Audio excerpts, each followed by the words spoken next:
देखिएगा जरा जरा गौर फरमाएगा कि पिताजी की सलाह क्या कहते हैं कि पिताजी की सलाह कि पसीना बहाना मत छोड़ना बेटा, क्योंकि आराम की आदत सबसे पहले हिम्मत को जंग लगाती है। आप आराम करेंगे, साथ में आपकी जो मानसिकता है वो भी आराम करने में लग जाएगी। इसलिए हे पार्थ, उठो और अपने कर्म पर जुट पड़ो। ठीक है, तो पिताजी की जो सीख है उसे स्वीकार करिएगा। तो चलते हैं थोड़ा सा आज सूरदास के बारे में अच्छे से कहानियां जानकारियां जो जो होंगी आपको बताई जाएंगी। सबसे पहला नंबर, ये इनके बारे में थोड़ा सा जान लीजिए आखिर क्या है क्या नहीं है। चलिए इनका पहले बायोडाटा देख लेते हैं कि ये देखो सूरदास का बायोग्राफी है, मतलब जीवन परिचय है। फोटो आपको दिख रही होगी, ये अंधे हैं। जैसा कि एक लेखक ने इनको कहा है, नाम इनका क्या है, सूरदास है। बताइए नाम क्या है, सूरदास है। जन्म 1478 ईस्वी में हुआ है और जन्म स्थान रौनकता में हुआ है। प्रधान रस श्रृंगार रस है, श्रृंगार गलत लिखा हुआ है, ऐसे लिखिएगा, श्रृंगार रस है, वात्सल्य रस। मृत्यु उनकी 1583 में है। ये तो आपका नॉर्मल चीज हो गया, फोटो आपके सामने है। चलिए इनके बारे में थोड़ा सा हम आपको जानकारी देना चाहते हैं। सबसे पहला नंबर है, हम इनके बारे में कुछ कहानियां और कुछ संक्षिप्त परिचय बताते हैं। संक्षिप्त परिचय या वृतांत कह सकते हैं, वृतांत। चलिए थोड़ा सा इनके बारे में वृतांत। अब सबसे पहले आप ये बताएंगे कि इनका नाम, अब बताइए इनका नाम क्या है, सूरदास है। क्या है, सूरदास। नाम क्या है, सूरदास।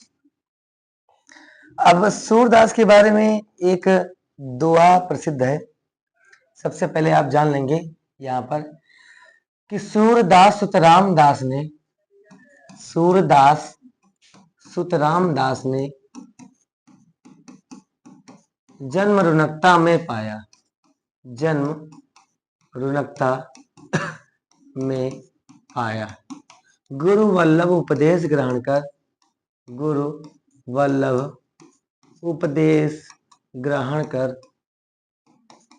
कर कृष्ण भक्ति सागर लहराया, कृष्ण भक्ति सागर लहराया।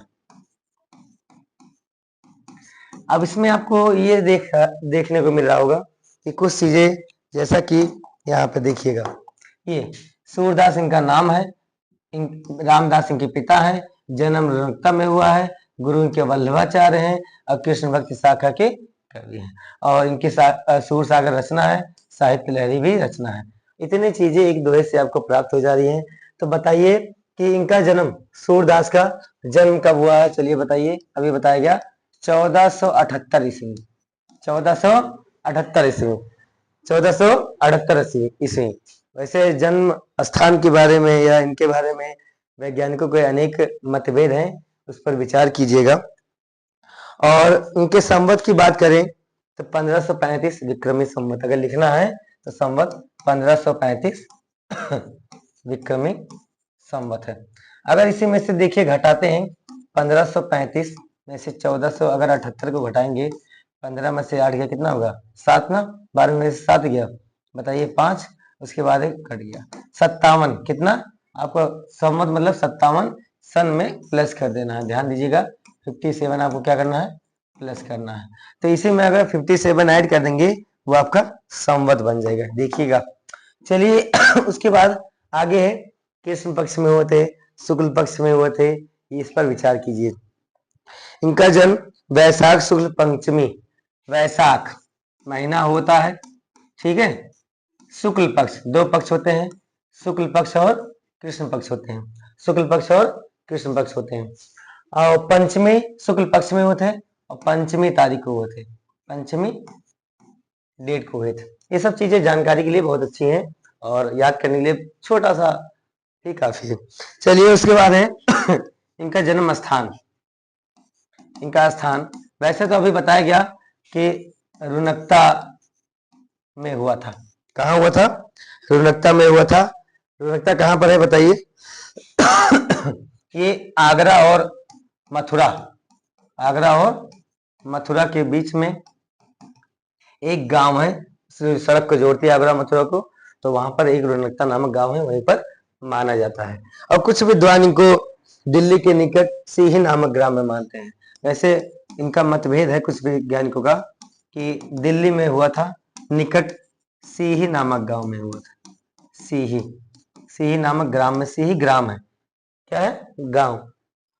उसके बाद इनको कुछ वैज्ञानिक जो है मतभेद के अनुसार ये जन्मांध मानते हैं। क्या मानते हैं? जन्मांध। ठीक है, आचार्य महावीर प्रसाद द्विवेदी कोई है, इनको जन्मांध बोला है, मतलब जन्म से अंधा।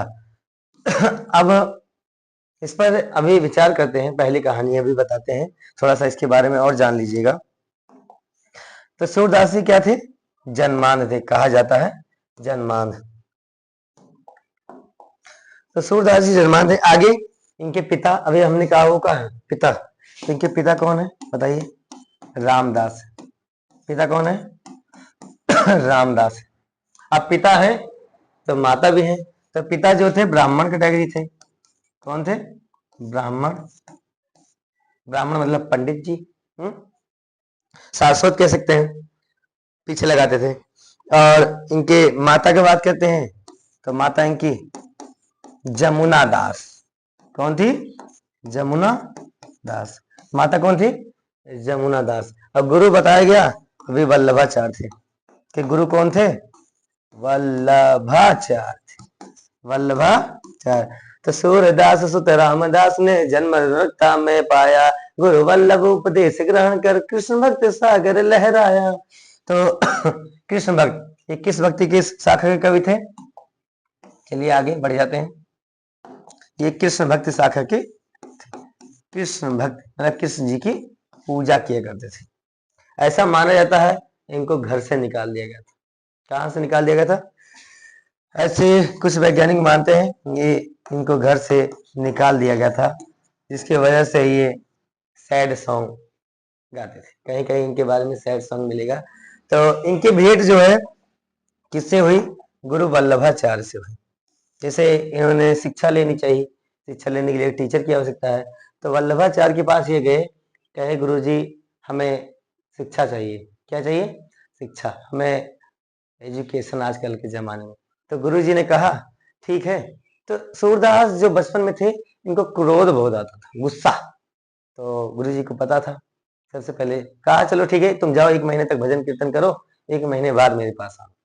तो 1 महीने बाद जब आए आते आते रास्ते में एक झाड़ू लगाने वाला मिलता था, तो झाड़ू लगाते लगाते सूरदास के ऊपर एक कचड़ा सा जाके पड़ गया, जिससे उसकी शर्ट खराब गई। तो सूरदास ने उसको बोला झाड़ू लगाने वाले को, क्यों अंधा है क्या, दिखता नहीं है क्या? तो ऐसा बोल करके तो उसने कहा मालिक क्षमा कर दीजिएगा। तो वो वापस चले गए कपड़े बदलने। तो गए गुरु जी के पास।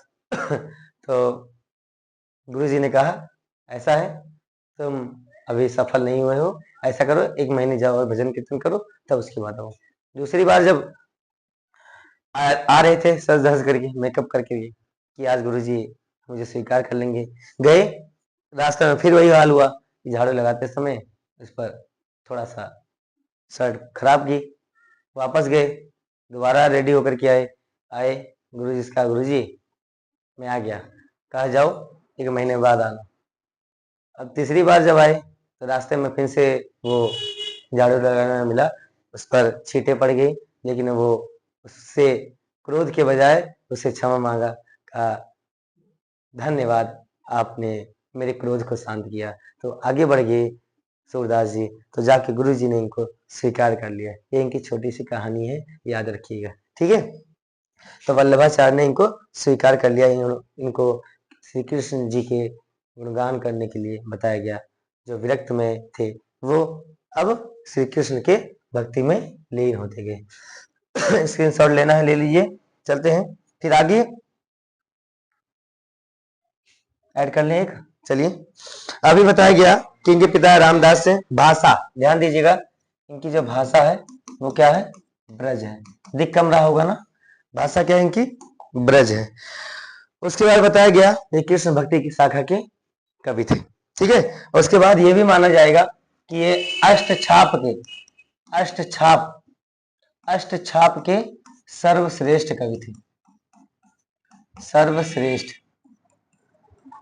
गुरु जी ने इनको बना दिया अष्टछाप के सर्वश्रेष्ठ कवि। उसके बाद ये ज्यादातर इनका जो निवास स्थान माना जाता है वो श्रीनाथ मंदिर माना जाता है।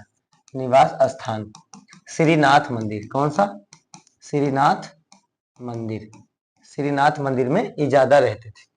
ऐसा माना जाता है कि तुलसीदास भी इनसे प्रेरित होकर के श्री कृष्ण गीता वाली जो रचना है वो लिख डाले थे, ठीक है, जो है। उसके बाद में ये पेपर में आ सकता है, किस उपासक के कवि थे, सगुण। इनका जो ब्रह्म रूप था, ब्रह्म रूप था वो सगुण उपासक, सगुण भक्ति धारा के भी कवि थे। उसके बाद में अब इनके मृत्यु पर चलते हैं। मृत्यु, इनकी मृत्यु जन्म 1478, मृत्यु 1583। याद रखने के लिए आप बहुत अच्छे से याद कर लीजिएगा, 1478 1583। कुछ ऐसा याद कीजिए, 14 के बाद 15 आता ही है, अब 8 कैंची गुणा कर दीजिए, उसके बाद ये देखिएगा 3 और 4 7, ऐसे याद के लिए। तो 1478 1583। बाकी और भी आपको मिलते रहेंगे, वो बुक का और सभी वैज्ञानिकों का मत है। अब इसी में आप संवत, ये ईस्वी है, अगर आप संवत बनाना चाहें तो बताइए क्या बनेगा, वही ऐड कर दीजिए, तो आपका आ जाएगा 1640 विक्रमी संवत। 1640 विक्रमी संवत में माना जाता है। कहां पर माना जाता है इनका मृत्यु स्थान?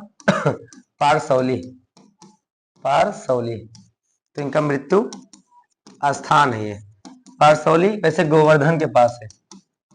अब गोवर्धन कहाँ है, मथुरा तो नहीं है, बताइए, मथुरा में ही है, मथुरा, गोवर्धन पर्वत, ठीक है। उसके बाद इनकी रचना है रचना सा सा सा,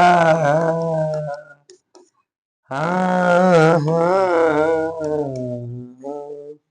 चलिए रचना सा से सूर सागर, सूर सागर, सूर मतलब ऐसे अंधा होता है, माना जाता है कि सूर है, तो सूर सागर, सूर सारावली, सूर सारावली।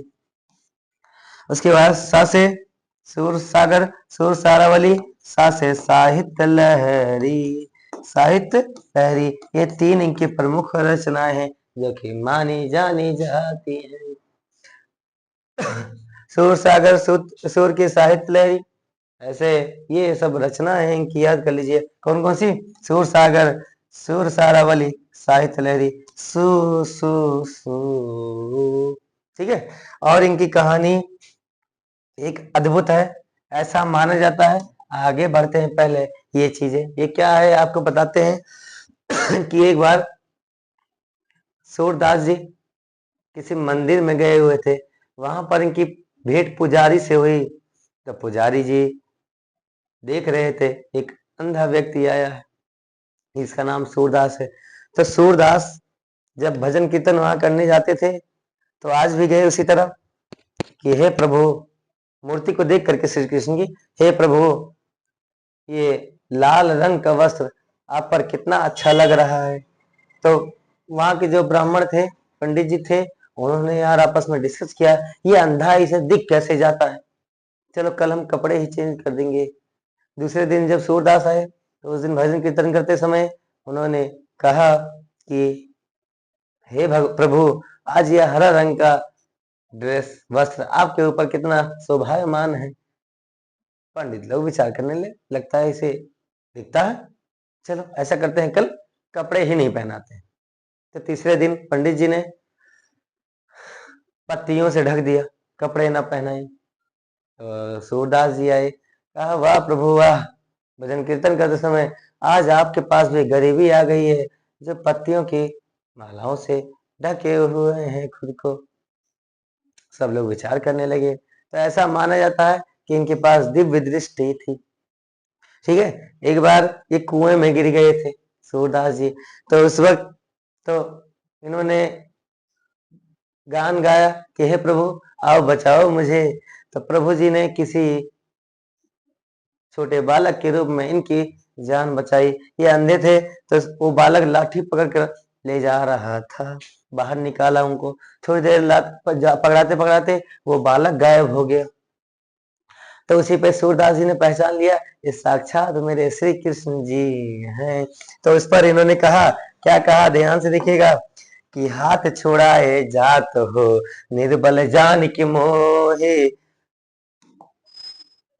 कि हृदय से जब जाओगे तो सबल जानूंगा तो है, सबल जानूंगा तो है, सबल जानूंगा तो है। मतलब क्या है कि हे प्रभु आप हाथ छुड़ा के जा तो रहे हो, निर्बल कमजोर जान के मुझको, आप मुझे कमजोर जान के मुझे मेरा हाथ छुड़ा कर चले तो गए प्रभु, लेकिन अगर दिल से जब तुम चले जाओगे तब जानूंगा प्रभु आप सबल हैं, मतलब पावरफुल हैं। ठीक है, बस इतना ही सूरदास की बात।